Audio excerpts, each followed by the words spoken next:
দিয়েছেন, সেই জন্য আপনাকে ধন্যবাদ, শুভেচ্ছা, স্বাগতম। তার আগে দর্শকদের জন্য মানে আমি আপনার জাতীয় নাগরিক পার্টি এনসিপির দক্ষিণাঞ্চলীয় মুখ্য সংগঠক এই পরিচয়টা দিতে চাই, এবং কুমিল্লা ৪ আসনে মাননীয় সংসদ সদস্য জনাব হাসান আব্দুল্লাহ, আপনি আমাদের সময় দিয়েছেন, সেজন্য আমাদের শুভেচ্ছা, ধন্যবাদ।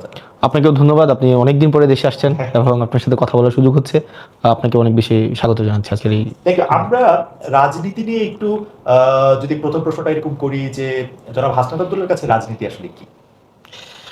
রাজনীতি কি, এটা একটা আদর্শিক একটা একটা এটা হচ্ছে এটা ফিলোসফিক্যাল কোশ্চেন। অনেক বছর ধরে এই রাজনীতি কি এটার একটা শোলক সন্ধানে অনেক দার্শনিকই করেছে, প্লেটো, অ্যারিস্টটল সবাই। তবে আমার কাছে রাজনীতি হচ্ছে যে আপনার পলিসি মেকিং প্রক্রিয়াটা, এমন পলিসি মেকিং প্রক্রিয়া যেটা ম্যাক্সিমাম নাম্বার অফ পিপলের জন্য সোসাইটিতে হচ্ছে ইতিবাচক ফলাফল নিয়ে আসে, এবং যেই পলিসি মেকিং প্রক্রিয়ার মধ্য দিয়ে আপনি ক্ষমতা গ্রহণ করবেন এবং রাষ্ট্র নাগরিকের প্রতি যেই দায়িত্বগুলো পালন করবে এবং নাগরিক রাষ্ট্রের প্রতি যেই কর্তব্যগুলো পালন করবে, এই পুরো প্রক্রিয়াটাই হচ্ছে আমার কাছে রাজনীতি।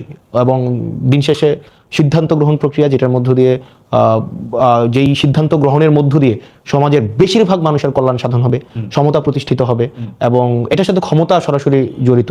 আপনি দিন শেষে ক্ষমতায় যেতে হবে। ক্ষমতা, এখানে আমি বলছি ক্ষমতা নেতিবাচক শব্দটা মানে আমাদের প্র্যাকটিক্যাল বিভিন্ন রিজনের কারণে নেতিবাচক শোনা যায়, কিন্তু ক্ষমতার মধ্য দিয়েই হচ্ছে পলিসি মেকিং প্রক্রিয়া দিন শেষে ফিল্ডে বাস্তবায়ন করা যায়।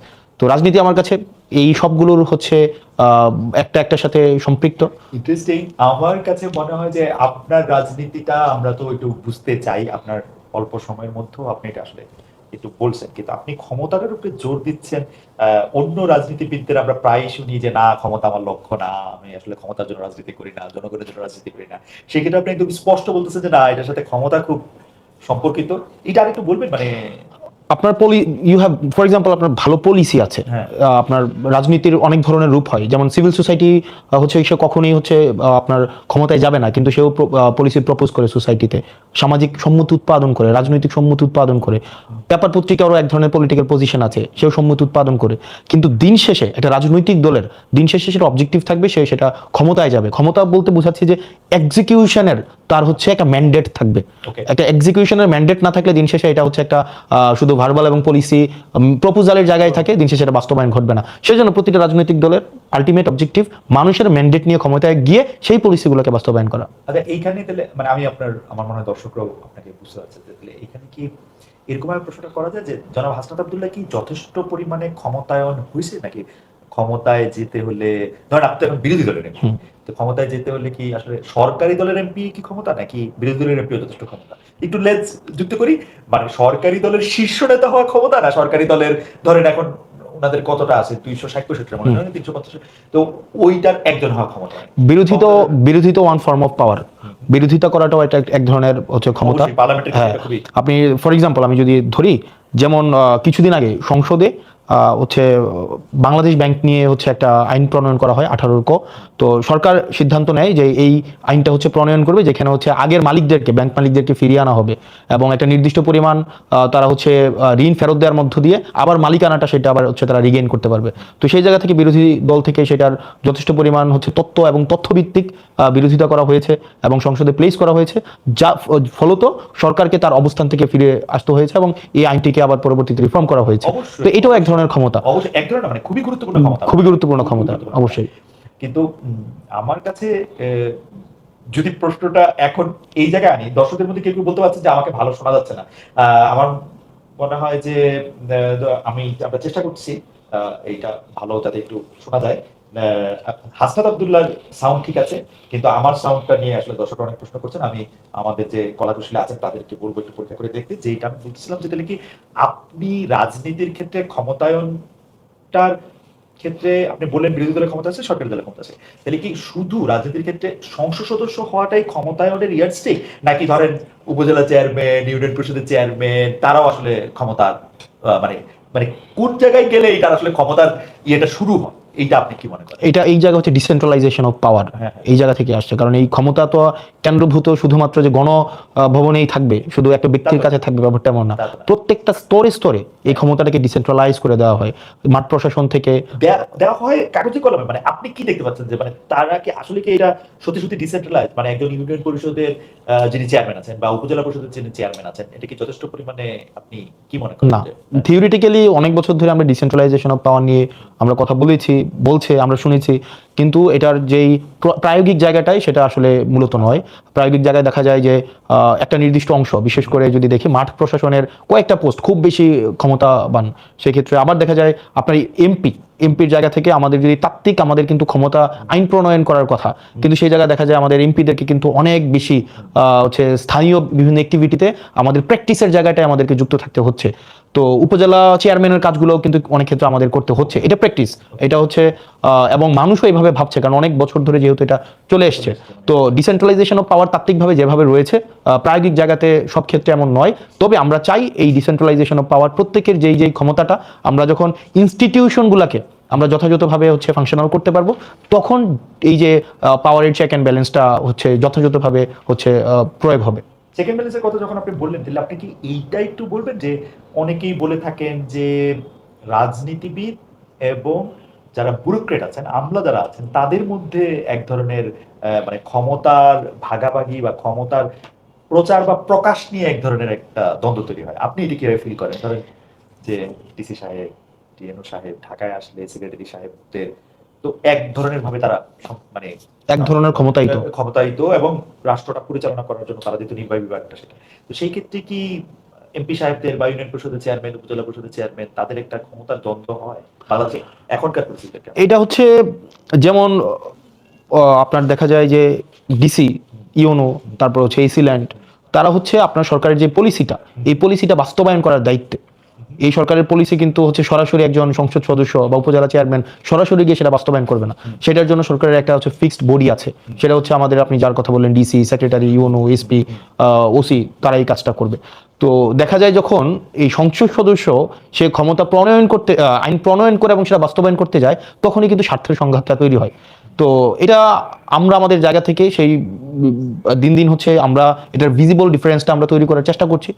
আমরা প্রয়োগের জায়গায় আমরা সরাসরি কোনো ধরনের হস্তক্ষেপ যেন না হয় সেই জায়গাটা নিশ্চিত করার আমরা চেষ্টা করছি। তবে এটা অনেকদিন একটা প্র্যাকটিসের মধ্য দিয়ে, এটা যেহেতু একটা ইভ্যালুয়েশন প্রক্রিয়ার মধ্যে আছে, এবং যেহেতু বিগত সরকার আপনি যদি দেখেন অনেক বেশি আমলা নির্ভর ছিল, অনেক বেশি এখানে রাজনীতিবিদদের হচ্ছে প্রাধান্য অনেক ক্ষেত্রে কমে গিয়েছিল। সেখানে দেখা গেছে নির্বাচন প্রক্রিয়াটা যেহেতু আমলা নির্ভর ছিল, এখানে দেখা গিয়েছে নির্বাচনের আগে যদি ওই সংশ্লিষ্ট স্থানীয় মাঠ প্রশাসনের ইউনোকে, ওসি, এসপি এবং হচ্ছে ডিসিকে সেখানে এক ধরনের নিয়ন্ত্রণের একটা ব্যাপার ছিল।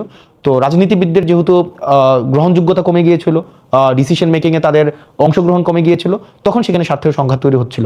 কিন্তু এখন এই কাজগুলো কম্পার্টমেন্টালাইজ, এখানে স্পষ্টতই রাজনীতিবিদের কাজ কি, মাঠ প্রশাসনের কাজ কি, যেহেতু কম্পার্টমেন্টালাইজ হচ্ছে এবং এটা সময়ের মধ্যে দিয়ে এটা হয়ে যাবে। আমরা এই যদি রেগুলারাইজেশন অফ পিসফুল ইলেকশনটা যদি আমরা এনশিওর করতে পারি যে এটা আমলা নির্ভর হবে না, এটা জনগণ নির্ভর হবে, তাহলে এই রাজনীতিবিদ এবং আমলাদের মধ্যে যে স্বার্থের সংঘাত তৈরি হয় সেটা থেকে আমরা বের হয়ে আসতে পারবো।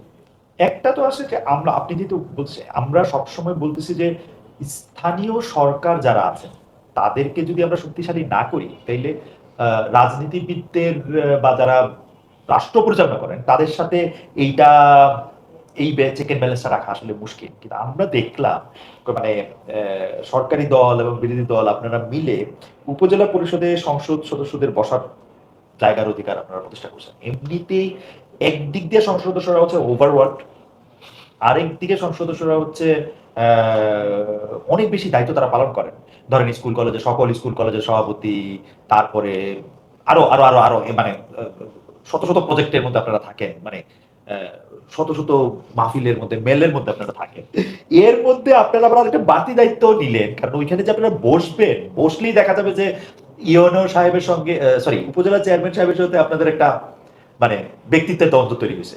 এবং সেইটার ক্ষেত্রে অবশ্যই এমপিরা যেহেতু ডেফিনেটলি উপজেলা চেয়ারম্যানের থেকে তো তারা সব দিক দিয়েই ক্ষমতার দিক দিয়ে তারা উপরে আছে, তো সেইটা আপনারা আসলে কেন করলেন? মানে স্থানীয় সরকার কি আপনি মনে করেন না যে উপজেলা পরিষদের জায়গায় গিয়ে যদি এটা বসে একটু কম শক্তিশালী নাকি? আপনি কি মনে করেন এটা? আপনারা জানেন যে স্থানীয় সরকারের যেই উপজেলা প্রশাসন, আপনার উপজেলা চেয়ারম্যান বা নির্বাচন এই জায়গাটা কিন্তু খালি এখন। নির্বাচন না হওয়ার ফলে দেখা যাচ্ছে যে এক্ষেত্রে আপনার ইউনো অনেক জায়গায় হচ্ছে, অনেক উপজেলায় হচ্ছে সে প্রশাসকের দায়িত্ব পালন করছে এবং সে আবার ইউনোর দায়িত্ব পালন করতে হচ্ছে। এবং আপনি যদি দেখেন যে সরকারি অনেক কর্মকর্তাকে বিভিন্ন ইউনিয়নের চেয়ারম্যানের দায়িত্ব পালন করতে হচ্ছে। তো আমার কাছে মনে হয় এই সিদ্ধান্তটি সাথে এনসিপি নীতিগতভাবে একমত নয় যে আপনার স্থায়ীভাবে প্রত্যেকটা এটা কোনো স্থায়ী আপনার ব্যবস্থা না, স্থায়ীভাবে যে আপনার প্রত্যেকটা ইভেন আমরা এটা নিয়ে আমরা আলোচনা করেছি যে আমরা চাই দিন শেষে আসলে মাঠ প্রশাসনকেই আমাদেরকে স্থানীয় সরকারকে আমাদের হচ্ছে শক্তিশালী করতে হবে। স্থানীয় সরকারকে শক্তিশালী করলে আমাদের ডিসেন্ট্রালাইজেশন পাওয়ার এনশিওর হবে।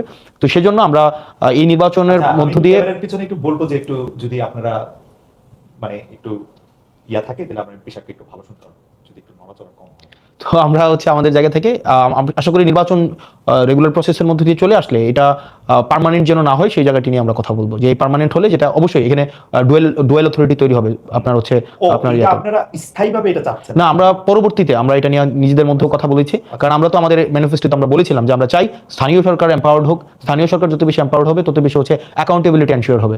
তো সেই জন্য আমরা চাই এবং আইন প্রণয়ন এবং আইন বাস্তবায়নের হচ্ছে ক্ষমতা এটার মধ্যে যেন দৃশ্যমান পার্থক্য থাকে। তো সেই জন্য আমরা চাই রেগুলারাইজেশন অফ ইলেকটোরাল প্রসেসটা যখন শুরু হয়ে যাবে তখন এই ডুয়েল অথরিটি যেন ক্ল্যাশ না হয় কোন উপজেলাতে এবং নাগরিক সুবিধা যেন বাধাগ্রস্ত না হয়, সেজন্য এটার একটা গ্রহণযোগ্য সমাধান যেন হয় সেটা নিয়ে এনসিপি অবশ্যই আমরা প্রস্তাব দিব। ওকে, ফেয়ার এনাফ। আমি একটু আপনার মানে এনসিপি মানে আপনার যে দল ন্যাশনাল সিটিজেন্স পার্টি, তার রাজনীতিতে একটু আপনার রাজনীতি থেকে আলাদা কিনা এটা আমি একটু বুঝতে চাই। কারণ এনসিপি যেহেতু পার্টি হিসাবে নতুন, সেহেতু মানে এনসিপি বললে আমরা আসলে কি বুঝি সেইটাও আমাদের কাছে নতুন। মানে এনসিপি মানে কি হাসনাত আব্দুল্লাহ, এনসিপি মানে কি নাসিরউদ্দিন পাটোয়ারি, এনসিপি মানে কি নাহিদ ইসলাম, এনসিপি মানে কি কারণ অনেক সময় অনেকগুলি ভার্সন আলাদা আলাদা করে আসে। এনসিপি মানে কি সার্জিস আলম, মানে এনসিপি মানেটা আসলে কি, এইটা আপনার কাছে কি মনে হয়? বা আপনার রাজনীতির সাথে আমি এটা খেয়াল করেছি যে আপনারা কিন্তু নিজেদের মতামত প্রকাশ, এনসিপি এমন একটা প্ল্যাটফর্ম যে নিজেদের মতামত নিজেদের মতো করে প্রকাশ করতে আপনারা দ্বিধা করেন না। এইটা আপনাদের মধ্যে আমরা এটা দেখি। যেমন বিএনপির একজন নেতার কথা শুনলেই মোটামুটি ভাবে অন্য নেতারা কি বলবেন একই প্রসঙ্গে এটা বোঝা যায়, কিন্তু এনসিপির ক্ষেত্রে ঘটনাটা এরকম না। এই জন্য আমি বুঝতে চাই যে এনসিপি রাজনীতির সাথে হাসনাত আব্দুল্লাহ রাজনীতি কোনো পার্থক্য আসে কিনা, একটু বড় করেই বললাম প্রশ্নটা। এনসিপি আসলে রাজনৈতিক অ্যাক্টিভিটি এটা একটা ইভ্যালুয়েশনের মধ্য দিয়ে গিয়ে তারপরে হচ্ছে একটা চিত্র আপনার মাথার মধ্যে ভেসে উঠবে। তবে এনসিপি যদি এক কথায় বলি, summation of the activity of Nahid, Hasnat, Sarjis, Asif, Nasiruddin Patwari and everyone involved in NCP, যা শুধুমাত্র মানে আইসোলেট ভাবে শুধুমাত্র হাসনাত বা সার্জিস বা নাহিদ, নাসির, আসিফ ব্যাপারটা এমন না, সামেশন অফ এভরিওয়ানস অ্যাক্টিভিটি। তো এখন দেখা যাচ্ছে যে হ্যাঁ, এটা সত্য যে আমাদের রাজনৈতিক দল 1.5 বছর হয়েছে, 1.5 বছর এটা আমরা দল গঠনের মধ্য দিয়ে গিয়েছি।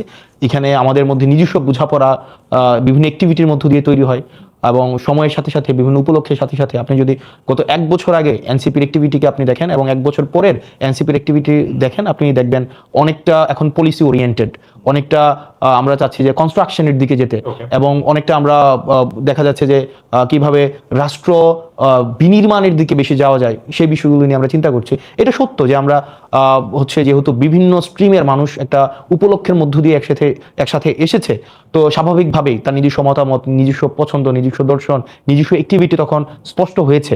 এখন আমরা একটা প্ল্যাটফর্মে একটা উদ্দেশ্যে এবং কিছু অ্যাক্টিভিটি নিয়ে যখন আমরা কিছু মানুষ একসাথে পথ চলবো, তখন আলাদা আলাদা অ্যাক্টিভিটিগুলো না হয়ে তখন একটা ছবি আকারে তখন দেখা যাবে তৈরি হবে এবং এই অ্যাক্টিভিটির মধ্য দিয়েই মূলত হচ্ছে এনসিপি বলতে আপনার মাথায় একটা ছবি ভেসে উঠবে। এটা কি কোনো সময় কনফ্লিক্টিং হওয়ার একটা ঝামেলা আছে, মানে সম্ভাবনা আছে? মানে এমন কি হইতে পারে যে ধরেন একটা গিভেন সার্কামস্টেন্সে একটা বিষয়ে আপনার অবস্থান এরকম যে আপনি মনে করেন যে উদাহরণ দিলে দেয়া যায় যে ধরেন মাজারটা ভাঙা হবে কি রাখা হবে, মাজার করা কি একটা মানুষের অধিকার, নাকি কেউ কেউ যেমন বলতেছেন যেটা ইসলাম ধর্ম থেকে দূরে, সুতরাং এইটার এরকমই হওয়া উচিত। এইসব ক্ষেত্রে আপনারা মানে ধরেন এটা তো মনে হইতেই পারে, হাসান আব্দুল্লাহ মনে হইতে পারে যে যার যার মাজার শেষে করুন। আমাদের স্পষ্ট অবস্থান মাজারের বিষয়ে, বা আরো যদি আমরা একদম ডিটেইলে আমরা যাই, যেমন কিছুদিন আগে মাজারের বিষয়টা, মাজার ভাঙা হয়েছে বিভিন্ন জায়গায় এবং এই বিষয়ে আমরা বিরোধিতা জানিয়েছি। আমার ব্যক্তিগত জায়গা থেকে আমার ব্যক্তিগত পছন্দকে আমি সামগ্রিকভাবে চাপিয়ে দেওয়ার পক্ষে আমি না, বা আমরা না। যে পছন্দ করে সে মাঝারে যাবে, যে পছন্দ করবে সে মাঝারে, যদি অপছন্দ করবে সে মাঝারে যাবে না। কিন্তু মাঝারকে আক্রমণ করা, আরেকজনের পছন্দকে হচ্ছে আপনি রেগুলেট করা, সেন্সর করা, এই অধিকার আপনার নাই। আপনার যদি পছন্দ না হয় আপনি মাঝারে যাবেন না, আপনার পছন্দ হইলে আপনি মাঝারে যাবেন। কেউ যদি মাঝারকে পছন্দ করতে না চায় তাকে জোর করে চাপিয়ে দেওয়া যাবে না, আর কেউ যদি মাঝারে যেতে চায় আবার তাকে না যেতে বাধ্য করা যাবে না। এটা হচ্ছে আমাদের পজিশন। তো সেই জায়গা থেকে যারা মাঝারপন্থী আছে তারা মাঝারে তাদের যে অ্যাক্টিভিটি সেটা যথাযথভাবে পরিচালনা করার সম্পূর্ণ ইখতিয়ার তাদের আছে। আবার যারা মাঝার পছন্দ করে না তাদেরকে চাপিয়ে দেওয়ার ইখতিয়ারও কারণ নেই। এটা হচ্ছে আমাদের স্পষ্ট অবস্থান, এবং সেই জায়গায় আমরা কিন্তু একদম শুরু থেকে আমরা কথা বলেছি, এবং শুরু থেকে আমরা বিবৃতি দিয়েছি, আমরা বিভিন্ন জায়গায় কথা বলেছি। ইভেন আমি আমার রাজনৈতিক আমার এলাকাতে আমি যেন মাজারের উপরে বা কোনো যারা হচ্ছে আপনার মতো করে ভাববে না, আপনার মতো করে পছন্দ করবে না, তাকে আপনি আক্রমণ করবেন, এই জায়গাটি যেন কখনো না হয়, সেই জায়গাতে কিন্তু আমরা স্পষ্টভাবে আমাদের অবস্থানটা স্পষ্ট করেছি। এখন আপনি আমাকে বলতে পারেন যে যে এটা হয়তো আপনার একটা একত্রে একটা ছবি আসে নাই, বা সবার শটটা হয়তো একত্রে আসে নাই। হ্যাঁ, সেটা হতে পারে, কিন্তু আপনার দিন যত যাবে আমাদের অ্যাক্টিভিটির মধ্য দিয়ে জায়গাগুলো আরো বেশি স্পষ্ট হবে। আচ্ছা, আমাদের একজন দর্শক রাজু আহমেদ রাজা, সাধারণত আপনি জানেন যে আমি যেটা একটু ক্রিটিক্যাল থাকে বা একটু নিন্দামন্দ বেশি করা থাকে সেইটা আমি ক্লিক করি আর কি। তো সেই জন্য কিছু মনে করেন না, আগে থেকে একটু বলে নিলাম আর কি। তো উনার প্রশ্নটা আমি আপনাকে শোনাইতে চাই, কারণ আমি জানি যে এইসব বিষয়গুলো আপনি ক্লিয়ার করার আপনার নিজে থেকেই আপনার ইয়ে থাকে। তো উনি বলতেছেন, খালেদ মহিউদ্দিনের যদি সাহস থাকে হাসরাত আব্দুল্লাহকে প্রশ্ন করেন, বেকার ছাত্র থেকে তিনি কিভাবে 10 থেকে 15 কোটি টাকা খরচ করে এমপি হয়েছেন, এই টাকা কোত্থেকে এসেছে? আমার জানা মতে উনার কোনো ইনকাম নেই, উনি একজন চাঁদাবাজ। আমার কাছে মনে হয় না, আপনি উত্তর দিলেই ভালো হবে, নাহলে লোকে মনে করবে যে আমি। আচ্ছা, এটা হচ্ছে মানে প্রথমত হচ্ছে যে আমার ইনকাম হচ্ছে খুবই স্পষ্ট। আমার ইনকাম নিয়ে কখনোই লুকোচুরি ছিল না। হ্যাঁ, তবে এটা সত্য, আমার ইনকাম নাই। কখন? নির্বাচনের পরে আমার সরকারি বেতন ছাড়া আমার কোনো ইনকাম নাই। মানে আপনি আর না, এখন আমি আমার যেই কোর্সের সাথে আমার এখন হচ্ছে এবার এডমিশনে হয়তো আমি নতুন করে চুক্তি করতে পারি, কিন্তু নির্বাচন পরে, মানে নির্বাচন হচ্ছে আপনার 2026 সালের ফেব্রুয়ারির 17 তারিখ আমাদের শপথ হয়েছে। আমি সবাই জানে আমি 1,74,000 টাকা বেতন পাই এখন, মানে আমার 1,74,000 টাকা বেতন মাসে আসে। এটা হচ্ছে অগাস্ট মাস এই পর্যন্ত, এর বাইরে আমার আসলে কোনো ইনকাম নাই, এটা সত্য। কিন্তু এই নির্বাচনের পূর্বে আমার ইনকাম যদি আপনি দেখতে চান, হচ্ছে জনাব রাজু আহমেদ, আমি আপনাকে বিনীতভাবে বিনয়ের সাথে বলবো আমার ইনকাম খুবই স্পষ্ট স্বচ্ছ। আপনি নেটে সার্চ করলে আমার ইনকাম পাবেন। তবে সেটা 2024-এর পরে না। আমার ইনকাম হচ্ছে আমি 2017 সাল থেকে আমি হচ্ছে আমি আমার ব্যক্তিগত আয় আছে, এবং আপনি এটা হচ্ছে আপনি খোঁজ নিতে পারেন, আপনি এটার অডিট করতে পারেন, এটা ট্যাক্স ফাইল আপনি পাবেন। এবং সেটা এমন না যে 2024 সালের ওই আন্দোলনের পরে এগুলো হয়েছে। আমি হুপ প্রকাশনী নামে একটা প্রকাশনী আছে, যেটা এখনো আছে, আমি সেখানে চাকরি করেছি, কাজ করেছি। প্যানাসিয়াতে আমি চাকরি করেছি, আমি ফোকাসে পড়িয়েছি, রেটিনাতে পড়িয়েছি। আমি হচ্ছে আমার নিজের প্রতিষ্ঠান স্কুল অফ এক্সিলেন্স আমার আছে, এবং আমি সেই প্রতিষ্ঠানের যে আমি ওনার, সেটা 2023 সালের জুন মাসে সেটার হচ্ছে ডিড আছে আমার, একদম দলিল বা ট্রেড লাইসেন্স সেটা 2023 সালের জুন মাসে আমার ট্রেড লাইসেন্স আছে। তো তার মানে হচ্ছে ইনকাম মানে সবসময় ছিল। তো এবার যেটা আসে যে উনি একটা প্রশ্ন, ওনার একটা জায়গা ছিল 10-15 কোটি টাকা নির্বাচন করতে লাগে। এটা অসত্য, মানে হয়তো লাগে 50 কোটি টাকা অনেকে খরচ করেছে, বা 100 কোটি টাকা। প্রধান যে মানে প্রধান যে আপনার প্রতিদ্বন্দ্বী হওয়ার কথা, উনি তো নির্বাচনেই ছিলেন। উনার নির্বাচন করতেই মানে উনার ঋণে আছে 100 কোটি টাকা, আমি সেটা বলছি না। অর্থাৎ উনি এবার নির্বাচনের জন্য অযোগ্য হয়েছিলেন। অযোগ্য হয়েছে, কিন্তু নির্বাচনে তো ছিল।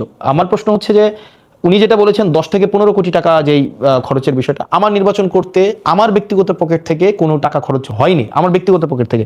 কিন্তু নির্বাচন করতে খরচ হয়েছে যেই খরচ মানুষ নিজে দিয়েছে, এবং এটা খুবই স্পষ্ট। আমি আপনার ক্যাম্পেইনে তো আমি কাউর থেকে কেউ আপনার কোনো কিছু অফার করলে এটা আপনি মানা করে দিতেন, মানুষ দিছে কেন? না, আপনি তাহলে না, আপনি দেখবেন ওপেন ক্যাম্পেইনে, আর আমি আপনাকে তাহলে দেখাইতে পারবো, ওপেন ক্যাম্পেইনে আমাকে হচ্ছে মানুষ টাকা দিয়েছে, কেউ 50,000, কেউ 1 লাখ। বেশিরভাগ সময় এগুলি ফেরত দিয়েছেন আমি দেখছি। কিছু কিছু ক্ষেত্রে হয়তো ফেরত দিয়েছি, কিন্তু আপনি দেখবেন আমাদের হচ্ছে এবং হিসাবও আছে, বিদেশ থেকে কেউ 1 লাখ। এবং আমি অনলাইনে কোনো ফান্ড রেজ করিনি আমার নির্বাচনে, আমি অফলাইনে ফান্ড রেজ, অর্থাৎ আমি একটা প্রোগ্রাম করেছি, ওই প্রোগ্রামে এসে মানুষ অংশগ্রহণ করেছে। তো স্বাভাবিকভাবে আমাদের নির্বাচনে মনে খরচের লিমিট ছিল 43 লাখ টাকা, মানে একজন 43 লাখ টাকা খরচ করতে পারবে, বা 37 লাখ টাকা মনে হয় খরচ করতে পারবে। মানে কনস্টিটিউয়েন্ট ভেদে একটু এদিক সেদিক, হ্যাঁ। অর্থাৎ 10 টাকা করে পার ভোটার 10 টাকা করে। আমার ভোটার ছিল 4,13,000 ভোটার ছিল।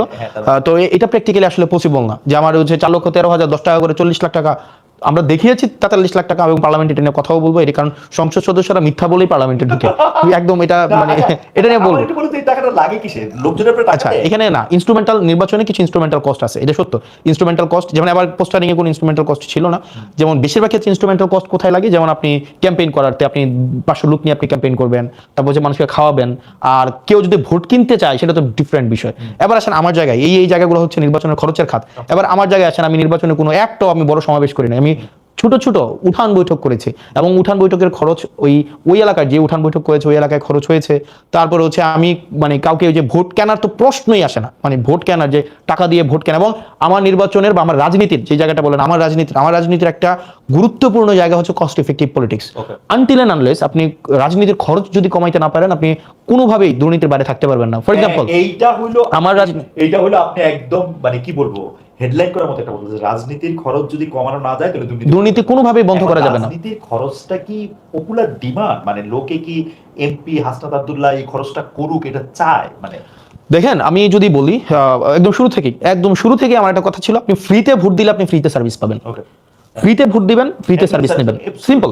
কিন্তু বেশিরভাগ ক্ষেত্রে যেটা হয়, আমার নির্বাচনে যদি 10 কোটি টাকা আমার ইনভেস্ট করতে হয় বা 15 কোটি টাকা ইনভেস্ট করতে হয়, মানে আমি ইনভেস্ট করলাম নির্বাচনে, কি খরচ করলাম, আমি হয়তো এলাকার হচ্ছে ওই কর্মীদেরকে টাকা দিলাম, আমি হচ্ছে ধরেন ভোট কিনলাম, আগের রাতে টাকা পাঠাইলাম, সিএনজি পাঠাইলাম, অটো পাঠাইলাম, খাওয়ার খরচ দিলাম, তাহলে কিন্তু নির্বাচনের পরে আমার প্রথম যেই টার্গেটটা হবে সেটা হচ্ছে প্রত্যেকটা কাজের থেকে আমি হচ্ছে কমিশন খাবো, প্রত্যেকটা কাজ থেকে আমাকে কমিশন খাইতে হবে। এবং হচ্ছে দেখা যাবে ওই মসজিদের টাকা আসবে 10 লাখ টাকা, আমি এখান থেকে টাকা খাবো, আমার পিআইইউ থেকে টাকা খাবো, ইঞ্জিনিয়ার থেকে টাকা খাবো, পোস্টিং প্রমোশনের টাকা খাবো, নিয়োগ থেকে টাকা খাবো। যেমন আমাদের এমপিদের কিন্তু কিছু নিয়োগেরও আমাদের কিছু আমরা উপদেষ্টা থাকে নিয়োগ বোর্ডের, ওগুলা থেকে আমি টাকা খাবো। এখন দেখা যাবে এটা একটা ভিশিয়াস সাইকেল, মানে এই সাইকেল থেকে আপনি এসকেপ করতে পারবেন না। এই সাইকেলটাকে ব্রেক করাই ছিল আমার প্রথম টার্গেট। সেজন্য আমি একদম ফ্রম ডে ওয়ান আমি যখন সিদ্ধান্ত নিয়েছি আমি নির্বাচন করব, আমার ছিল আমি যদি 500 ভোটও পাই আমি টাকা খরচ করবো না, একদম ফ্রম ডে ওয়ান, যে আমার টাকা ছাড়া। এখন আপনি প্রশ্ন করতে পারেন যে আপনার টাকা খরচ হয় নাই, কিন্তু টাকা মানুষ খরচ করবে, আমার জন্য মানুষ খরচ করছে, এখন তাকে আমি ফ্রিতে সার্ভিস দিই। এখন আপনাকে একজন এটার ক্ষেত্রে আপনি একটা আচ্ছা আমার সাউন্ডটা কি ঠিক হয় নাই? এটা বাড়াই দেন। আমি তো জিনিসটা হচ্ছে যে মানে দুইজনের সাউন্ড পাওয়া যাবে না একটা ইয়ার মধ্যে, মানে টেকনোলজির এই অবস্থা। আমি এই জায়গাটা যদি স্পষ্ট করি, আমি একটু প্রশ্নটা করি তাহলে এটা একটু বোঝা যাওয়ার একটু জায়গা, যে এটা কি একদম পাওয়া যাচ্ছে না? পাওয়া যাচ্ছে একটু কম। আর আমার প্রশ্নটা হচ্ছে হাসান, আমি যেটা জানতে চাই যে ধরে আপনার ক্যাম্পেইনে আমি ধইরা নেই যে অঙ্কের সুবিধার্থে 10 লাখ টাকা খরচ হয়েছে, তো সেই 10 লাখ টাকা খরচের মধ্যে আপনার একদল বন্ধু সেই 10 লাখ টাকা দিছে, আর আপনার যারা ভোটার তারাই 10 লাখ টাকা দিছে। এবার আপনি যখন সার্ভিসটা দেন তখন যারা আপনার দিছে তাদেরকে আপনি বেশি সার্ভিস দেন কিনা, মানে তারা আপনার বেশি ক্লোজ কিনা, বিকজ তারা তো তাদের এটা করছে এটার মধ্যে। আচ্ছা ইন্টারেস্টিংলি আমি আগে বলি কি ধরনের সার্ভিস দিতে হয়। মানে ধরেন আপনি যদি টাকা আনেন, ফর এক্সাম্পল আপনি হচ্ছেন ধামতে ইউনিয়নের, হ্যাঁ, আপনি আমাকে নির্বাচনে ফান্ডিং করলেন 20 লাখ টাকা 30 লাখ টাকা আপনি দিলেন, তাহলে কয়েকটা সার্ভিস আপনি আমাকে দিতে হবে, আমি আপনার কাছে লাইবেল হয়ে যাব। কি দিতে হবে? যেমন আপনার এলাকায় গরু বাজার হবে, তখন দেখা যাবে এই গরু বাজার আপনাকে দিতে হবে আমার, তখন আপনি আমাকে ধরেন আপনার এলাকায় ধরেন কোন একটা নিয়োগ হবে, কাজী নিয়োগ হবে, তখন দেখা যাবে সেখানে আপনি হচ্ছে ইন্টারফেয়ার করার চেষ্টা করবেন। আপনার এলাকায় একটা জলমহল হচ্ছে আপনার এলাকায় হচ্ছে টেন্ডার হবে, তখন দেখা যাবে আমি সেখানে লাইবেল হব। এখন প্রশ্ন হচ্ছে আমি কি এই ধরনের কোনো ব্যক্তি থেকে টাকা এনেছি কিনা, তাদেরকে এই সুযোগটা দিয়েছি কিনা? উত্তর হচ্ছে না। অর্থাৎ কোনো একটা নির্দিষ্ট ব্যক্তি আমাকে 50 লাখ টাকা দিবে, 20 লাখ টাকা দিবে, 10 লাখ টাকা দিবে, এবং সেটা হচ্ছে একদম আপনার আর আমার নিজস্ব বোঝাপড়া থাকবে, বিষয়টা এমন না। আমাকে যদি মানুষ টাকা দিতে চেয়েছে সেটা প্রকাশ্য দিবালোকে সবার সামনে যে আমি টাকা দিতে চাচ্ছি অন কন্ডিশন যে আমি আপনার কাছে অ্যাকাউন্টেবল না, এবং এর বিনিময়ে আমি আপনাকে কিছু দিতে পারবো না, এবং এটা দেবিদ্বারে সবাই জানে না। এখন ইয়েস এটা থাকবে কখন? যখন আপনি তার সাথে কোনো ধরনের সিক্রেট কোনো আন্ডারস্ট্যান্ডিং এ যাবেন, যেমন যেহেতু এটা প্রকাশ্যে, এবং এটা যে আমি আপনাকে টাকা দিবেন এটা হচ্ছে যদি দিয়েছেন নির্বাচনে, এবং আমাদের একটা কমিটি ছিল, এবং এই টাকা আমরা সরাসরি কোনোভাবে করি নাই। এবং আমরা বেশিরভাগ ক্ষেত্রে আমার নির্বাচনে যেটা করেছি, instead of receiving liquid money, আমরা বলেছি ওকে ফাইন, আপনি আপনার এলাকার দায়িত্ব নেন, আপনি আপনার এলাকার হয়তো ধরেন এই প্রোগ্রামটা করেছেন, ওখানে খাওয়ার দায়িত্ব দেন, অথবা এটার হচ্ছে ব্যানারটা করে দেন, অথবা চ্যাটগুলো দিয়ে দেন, সিম্পল। এখানে আমার ব্যক্তিগতভাবে বা আমার পার্টি ব্যক্তিগতভাবে ফ্রম ডে ডে ওয়ান আমরা চেষ্টা করেছি রাজনীতিটাকে হচ্ছে আপনার টাকার বাইরে নিয়ে আসা। আদারওয়াইজ আমি যদি ধরেন টাকা নিতাম তাহলে এখন কি হইতো, সামনে নির্বাচন আছে, আপনাকে আমার মনোনয়ন দিতে হইতো, গরু বাজার দিতে হইতো, আপনাকে আমার হচ্ছে জলমহল দিতে হইতো, আপনার বাড়ির রাস্তা পাকা করে দিতে হইতো, কাজী নিয়োগে আপনাকে প্রাধান্য দিতে হইতো। এখন দেবিদ্বারে সবাই জানে যে আমি কারো কাছে অ্যাকাউন্টেবল না, একজনের কাছেও না, কারণ আমি যদি কারো কাছ থেকে টাকা নিয়ে নির্বাচন করি নাই, সুতরাং আবার টাকা নিয়ে যদি টাকা কেউ খরচ করে থাকে আমি তাকে এমন কোনো মানে শর্ত দেই নাই, কমিটমেন্ট দেই নাই যে আপনি আমাকে টাকা খরচ করেন আমি আপনাকে ফেরত দেবো। মোটামুটি ভাবে যতদিন থেকে সাংবাদিকতা করি, মানে এই 28 বছর ধরে, তখন বেশিরভাগ ক্ষেত্রেই দেখেছি যে কর্মী আর কর্মচারীর মধ্যে তফাৎ নাই। কেউ কোনো রাজনীতিবিদ বলতেছেন যে এরা আমার কর্মী হলো, এরা আচরণ করতেছেন হচ্ছে কর্মচারীর মতো, যে একটা টাকা চাচ্ছেন, একটা বেতন চাচ্ছেন। এটা খুবই ফ্রাস্ট্রেটিং লাগে, কারণ আমি যখন কোনো একটা আমার পলিটি থেকে কেউ একটা টাকা নেয়, আপনার কথাটাতে আমি আরো বেশি এটা প্রমাণ পেলাম, মানে আপনি তো টাকাটা নিজের পকেট থেকে দিবেন না, নো, আপনি পলিটির টাকাটাই কিন্তু আবার True, নিবেন। true. আপনি টাকাটা নিবেন এবং যে কোনো নেয়া দেওয়ার ক্ষেত্রেই আপনি যদি 5 টাকা ওনাদেরকে দেন, আপনি আসলে 15 টাকা ওনাদের থেকে নিয়ে নেবেন। তো সেইটা ওনাদের জন্য কিন্তু আসলে সস্তা পড়ে যদি ওনারা এবং টাকাটা এটা এক ধরনের প্রায়োরিটি ইনভেস্টমেন্ট। আপনাকে ইনভেস্ট করছে, Right. আপনি হচ্ছে কেউ অনার চায়, কেউ পদ চায়, কেউ টাকা চায়, আপনি কোন ফর্মে, 3টা ফর্মে হচ্ছে আপনি ফেরত দিবেন। কেউ তো হয়তো আপনি তাকে সম্মান দিয়ে কোনো একটা পদ দিবেন, অথবা তাকে কোনো ফর্মে তাকে হচ্ছে অ্যাকোমোডেট করবেন, অথবা তাকে কোনো একটা